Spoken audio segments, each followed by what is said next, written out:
وقال الملك ائتوني به يستخلصه لنفسي، فلما كلمهم قال إنك اليوم لدينا مكين أمين. قال اجعلني على خزائن الأرض إني حفيظ عليم. وكذلك مكنا ليوسف في الأرض يتبوأ منها حيث يشاء نصيب برحمتنا من نشاء ولا نضيع أجر المحسنين ولا أجر الآخرة خير للذين آمنوا وكانوا يتقون. وجاء إخوة يوسف فدخلوا عليه فعرفهم وهم له منكرون. ولما جهزهم بجهازهم قال ائتوني بأخ لكم من أبيكم ولا ترون أني في القلب وأنا خير المنزلين، فإن لم تأتوني به فلا كيل لكم عندي ولا تقربون. قالوا سنراود عنه أباه وإنا لفاعلون. وقال لفتيانه اجعلوا بضاعتهم في رحالهم لعلهم يعرفونها إذا انقلبوا إلى أهلهم لعلهم يرجعون. فلما رجعوا إلى أبيهم قالوا يا أبانا منع منا الكيل فارسل معنا أخانا نكتل وإنا له لحافظون. قال هل آمنكم عليه إلا كما أمنتكم على أخيه من قبل فالله خير حافظا وهو أرحم الراحمين. ولما فتحوا متاعهم وجدوا بضاعتهم ردت إليهم قالوا يا أبانا ما نبغي هذه بضاعتنا ردت إلينا ونمير أهلنا ونحفظ أخانا ونزداد كيل بعير ذلك كيل يسير. قال لن أرسله معكم حتى تؤتون موثقا من الله لتأتونني به إلا يحاط بكم. فلما آتوه موثقهم قال الله على ما نقول وكيل. وقال يا بني لا تدخلوا من باب واحد وادخلوا من أبواب متفرقة وما أغني عنكم من الله من شيء إن الحكم إلا لله عليه توكلت عليه فليتوكل المتوكلون. ولما دخلوا من حيث أمرهم أبوهم ما كان يغني عنهم من الله من شيء إلا حاجة في نفس يعقوب قضاها وإنه لذو علم لما علمناه ولكن أكثر الناس لا يعلمون. ولما دخلوا على يوسف آوى إليه أبويه وقال ادخلوا. لما دخلوا على يوسف آوى إليه أخاه قال إني أنا أخوك فلا تبتئس ما كانوا يعملون. فلما جهزهم بجهازهم جعل السقاية في رحل أخيه ثم أذن مؤذن أيتها العير إنكم لسارقون. قالوا أقبلوا عليهم ماذا تفقدون؟ قالوا نفقد صواع الملك ولمن جاء به حمل بعير وأنا به زعيم. قالوا تالله لقد علمتم ما جئنا لنفسد في الأرض وما كنا سارقين. قال فما جزاؤه إن كنتم كاذبين؟ قالوا جزاؤه من وجد في رحله فهو جزاؤه كذلك نجزي الظالمين. فبدأ بأوعيتهم قبل وعاء أخيه ثم استخرجها من وعاء أخيه كذلك كدنا ليوسف ما كان ليأخذ أخاه في دين الملك إلا أن يشاء الله نرفع درجات من نشاء وفوق كل ذي علم عليم. قالوا إن يسرق فقد سرق أخ له من قبل فسرها يوسف في نفسه ولم يبدها لهم. قال أنتم شر مكانا والله أعلم بما تصفون. قالوا يا أيها العزيز إن له أبا شيخا كبيرا فخذ أحدنا مكانه إنا نراك من المحسنين. قال معاذ الله أن نأخذ إلا من وجدنا متاعنا عنده إنا إذا لظالمون. فلما استيأسوا منه خلصوا نجيا قال كبيرهم ألم تعلموا أن أباكم قد أخذ عليكم موثقا من الله ومن قبل ما فرطتم في يوسف فلن أبرح الأرض حتى يأذن لي أبي أو يحكم الله لي وهو خير الحاكمين. ارجعوا إلى أبيكم فقولوا يا أبانا إن ابنك سرق وما شهدنا إلا بما علمنا وما كنا للغيب حافظين واسأل القرية التي كنا فيها والعير التي أقبلنا فيها وإنا لصادقون. قال بل سولت لكم أنفسكم أمرا فصبر جميل عسى الله أن يأتيني بهم جميعا إنه هو العليم الحكيم. وتولى عنهم وقال يا أسف على يوسف وابيضت عيناه من الحزن فهو كظيم. قالوا تالله تفتأ تذكر يوسف حتى تكون حرضا أو تكون من الهالكين. قال إنما أشكو بثي وحزني إلى الله وأعلم من الله ما لا تعلمون. يا بني اذهبوا فتحسسوا من يوسف وأخيه ولا تيأسوا من روح الله إنه لا ييأس من روح الله إلا القوم الكافرون. فلما دخلوا عليه قالوا يا أيها العزيز إن له أبا شيخا فلما دخلوا على قال يا بني لا تدخلوا من باب واحد وادخلوا من أبواب متفرقة. فلما استيأسوا منه خلصوا نجيا قال كبيرهم ألم تعلموا أن أباكم قد أخذ عليكم موثقا من الله منه وتولى عنهم وقال يا أسفا على يوسف وابيض عيناه من الحزن فهو كظيم. قالوا تالله تفتأ تذكر يوسف حتى تكون حرضا أو تكون من الهالكين. قال إنما أشكو بثي وحزني إلى الله وأعلم من الله ما لا تعلمون. يا بني اذهبوا فتحسسوا من يوسف وأخيه ولا تيأسوا من روح الله إنه لا ييأس من روح الله إلا القوم الكافرون. فلما دخلوا عليه قالوا يا أيها العزيز مسنا نحن الضر وجئنا ببضاعة مزجاة فاغفر لنا كي لا تصدق علينا إن الله يجزي المتصدقين. قال هل علمتم ما فعلتم بيوسف وأخيه إذا أنتم جاهلون؟ قالوا أئنك لأنت يوسف؟ قال أنا يوسف وهذا أخي قد من الله علينا إنه من يتقي ويصبر فإن الله لا يضيع أجر المحسنين. قالوا تالله لقد أثرك الله علينا وإن كنا لخاطئين. قال لا تثريب عليكم اليوم يغفر الله لكم وهو أرحم الراحمين. اذهبوا بقميصي هذا فألقوه على وجه أبي يأت بصيرا وأتوني بأهلكم أجمعين. ولما فصلت العير قال أبوهم إني لأجد ريح يوسف لولا أن تفندون. قالوا تالله إنك لفي ضلالك القديم. فلما أن جاء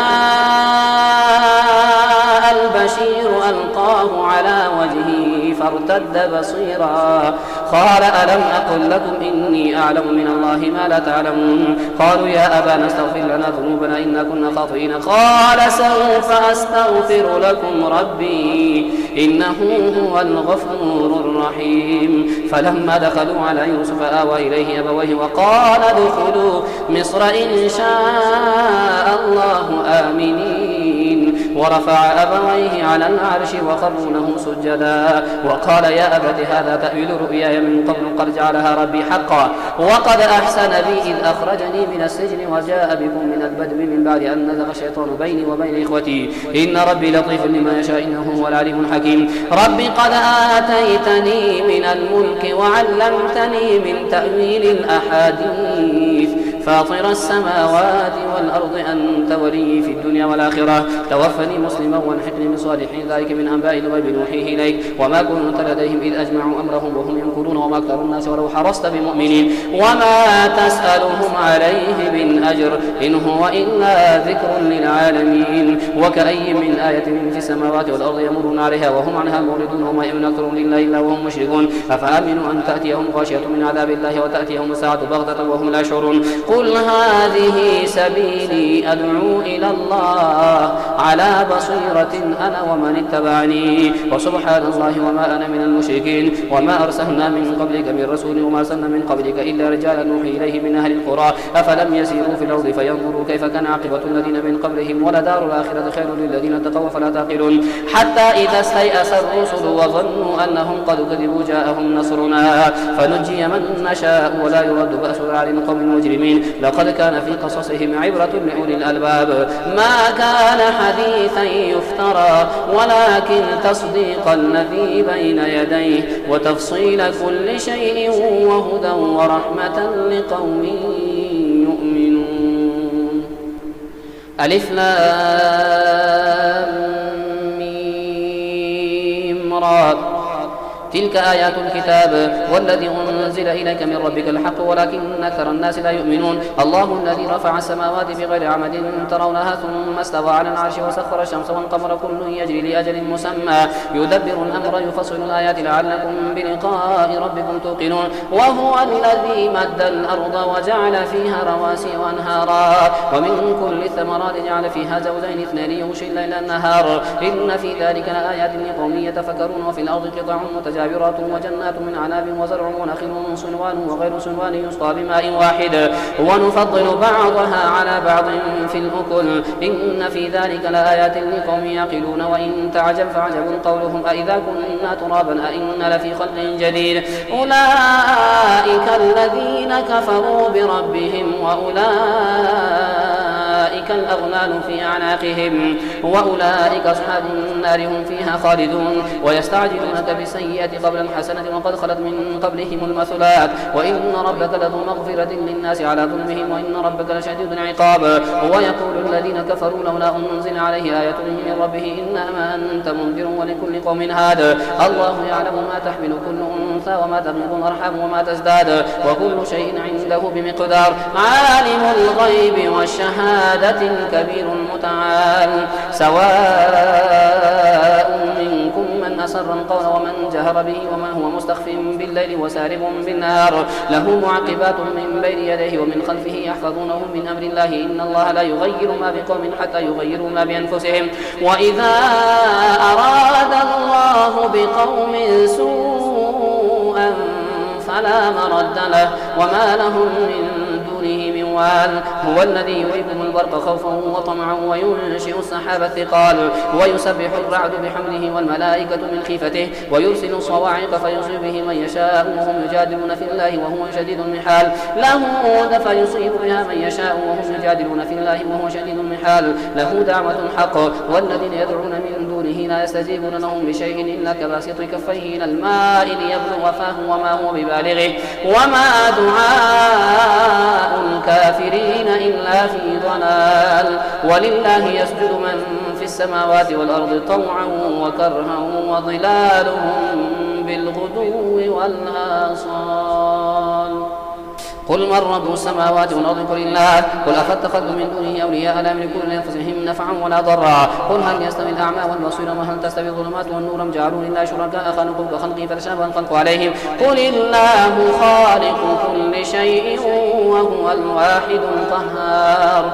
أنزل من السماء ماء فسالت أودية بقدرها فاحتمل السيل زبدا رابيا ومما يوقدون عليه في النار ابتغاء حلية ومتاع زبد مثله كذلك يضرب الله الحق والباطل. فأما الزبد فيذهب جفاء وأما ما ينفع الناس فيمكث في الأرض كذلك يضرب الله الأمثال للذين استجابوا لربهم الحسنى والذين لم يستجيبوا له لو أن لهم ما في الأرض جميعا ومثله معه لافتدوا به أولئك لهم سوء الحساب ومأواهم جهنم وبئس المهاد.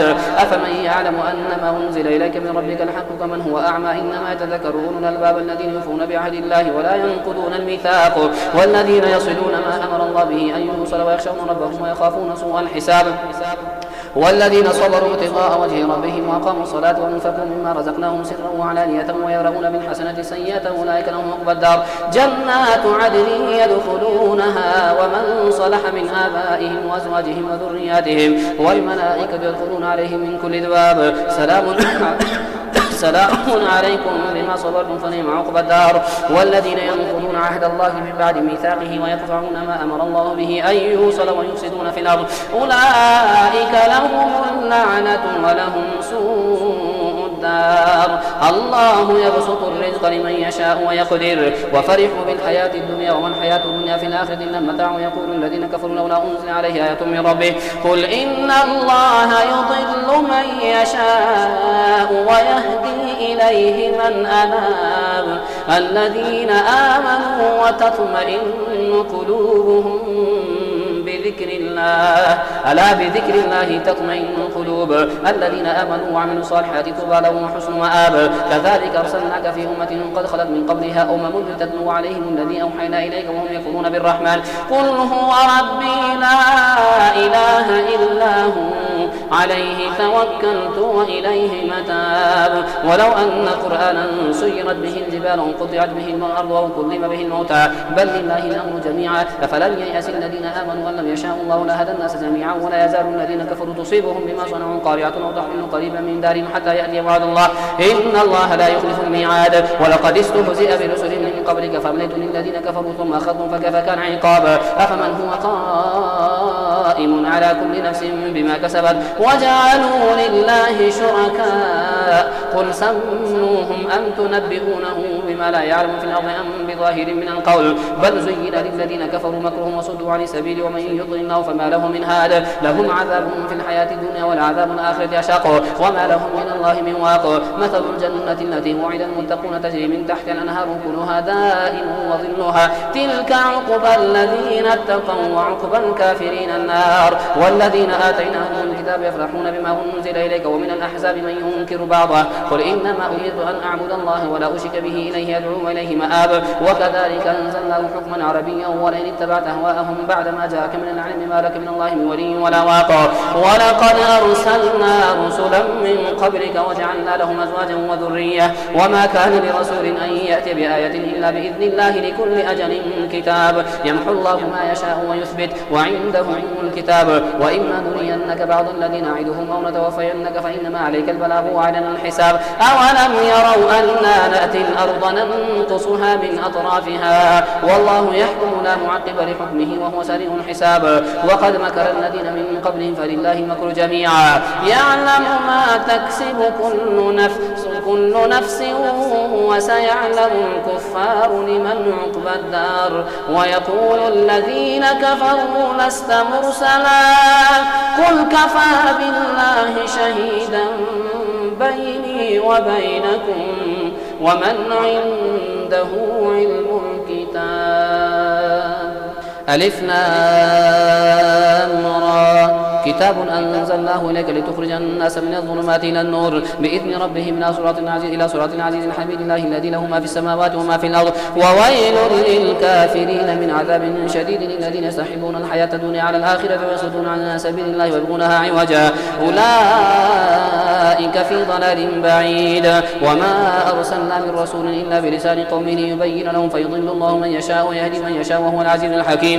ولقد أرسلنا موسى بآياتنا أن أخرج قومك من الظلمات إلى النور وذكرهم بأيام الله إن في ذلك لآيات لكل صبار شكور. وإذ قال موسى لقومه اذكروا نعمة الله عليكم إذا جاءكم من آل فرعون يسومونكم سوء العذاب ويذبحون أبناءكم ويستحيون نساءكم وفي ذلكم بلاء من ربكم عظيم. وإذ تأذن ربكم لئن شكرتم لأزيدنكم ولئن كفرتم من عذاب لشديد. وقال موسى إن تكفروا أنتم ومن في الأرض جميعا فإن الله لغني حميد. ألم يأتكم نبأ الذين من قبلكم قوم نوح وعاد وثمود والذين من بعدهم لا يعلمهم إلا الله جاءتهم رسلهم بالبينات فردوا أيديهم في أفواههم وقالوا إنا كفرنا بما أرسلتم به وإنا لفي شك مما تدعوننا إليه مريب. قالت رسلهم في الله شك فاطر السماوات والأرض يدعوكم ليغفر لكم من ذنوبكم ويؤخركم إلى أجل مسمى قالوا إن أنتم إلا بشر مثلنا تريدون أن تصدونا عما كان يعبد آباؤنا فأتونا بسلطان مبين. قالت لهم رسلهم إن نحن إلا بشر مثلكم ولكن الله يمن على من يشاء من عباده وما كان لنا أن نأتيكم بسلطان إلا بإذن الله وعلى الله فليتوكل المؤمنون وما لنا ألا نتوكل على الله وقد هدانا سبلنا ولنصبرن على ما آذيتمونا وعلى الله فليتوكل المتوكلون. وقال الذين كفروا لرسلهم لنخرجنكم من أرضنا أو لتعودن في ملتنا فأوحى إليهم ربهم لنهلكن الظالمين ولنسكننكم الأرض من بعدهم ذلك لمن خاف مقامي وخاف وعيد. واستفتحوا وخاب كل جبار عنيد من ورائه جهنم ويسقى من ماء صديد يتجرعه ولا يكاد يسيغه ويأتيه الموت من كل مكان وما هو بميت ومن ورائه عذاب غليظ. مثل الذين كفروا بربهم أعمالهم كرماد اشتدت به الريح في يوم عاصف لا يقدرون مما كسبوا على شيء ذلك هو الضلال البعيد. ألم تر أن الله خلق السماوات والأرض بالحق يشاء يذهبكم ويأتي بخلق جديد وما ذلك على الله بعزيز. وبرزوا لله جميعا فقال الضعفاء للذين استكبروا إنا كنا لكم تبعا فهل أنتم مغنون عنا من عذاب الله من شيء قالوا لو هدانا الله لهديناكم سواء علينا أجزعنا أم صبرنا ما لنا من محيص. وقال الشيطان لما قضي الأمر إن الله وعدكم وعد الحق ووعدتكم فأخلفتكم وما كان لي عليكم من سلطان إلا أن دعوتكم فاستجبتم لي فلا تلوموني ولوموا أنفسكم ما أنا بمصرخكم وما أنتم بمصرخي إني كفرت بما أشركتمون من قبل إن الظالمين لهم عذاب أليم. وأدخل الذين آمنوا وعملوا الصالحات جنات تجري من تحتها الأنهار خالدين فيها بإذن ربهم تحيتهم فيها سلام. ألم تر كيف ضرب الله مثلا كلمة طيبة كشجرة طيبة أصلها ثابت وفرعها في السماء تؤتي أكلها كل حين بإذن ربها ويضرب الله الأمثال للناس لعلهم يتذكرون. ومثل كلمة خبيثة كشجرة خبيثة اجتثت من فوق الأرض ما لها من قرار يثبت الله الذين آمنوا بالقول الثابت في الحياة الدنيا وفي الآخرة ويضل الله الظالمين ويفعل الله ما يشاء. ألم تر إلى الذين بدلوا نعمة الله كفرا وأحلوا قومهم دار البوار جهنم يصلونها وبئس القرار وجعلوا لله أندادا ليضلوا عن سبيله قل تمتعوا فإن مصيركم إلى النار. قل لعبادي الذين آمنوا يقيموا الصلاة وينفقوا مما رزقناهم سرا وعلانية من قبل أن يأتي يوم لا بيع فيه ولا خلال. الله الذي خلق السماوات والأرض وأنزل من السماء ماء فأخرج به من الثمرات رزقا لكم وسخر لكم الفلك لتجري في البحر بأمره وسخر لكم الأنهار وسخر لكم الشمس والقمر دائبين وسخر لكم الليل والنهار وآتاكم من كل ما سألتموه وإن تعودوا نعمة الله لا تحصوها إن الإنسان لظلوم كفار. وإذ قال إبراهيم رب اجعل هذا البلد آمنا واجنبني وبني أن نعبد الأصنام رب إنهن أضللن كثيرا من الناس فمن تبعني فإنه مني ومن عصاني فإنك غفور رحيم. ربنا إني أسكنت من ذريتي بواد غير ذي زرع عند بيتك المحرم ربنا ليقيموا الصلاة فاجعل أفئدة من الناس تهوي إليهم وارزقهم من الثمرات لعلهم يشكرون. ربنا إنك تعلم ما نخفي وما نعلن وما يخفى على الله من شيء في الأرض ولا في السماء. الحمد لله الذي وهب لي على الكبر إسماعيل وإسحاق إن ربي لسميع الدعاء. رب اجعلني مقيم الصلاة ومن ذريتي ربنا وتقبل دعاء. ربنا اغفر لي ولوالدي وللمؤمنين يوم يقوم الحساب ولا تحسبن الله غافلا عما يعمل الظالمون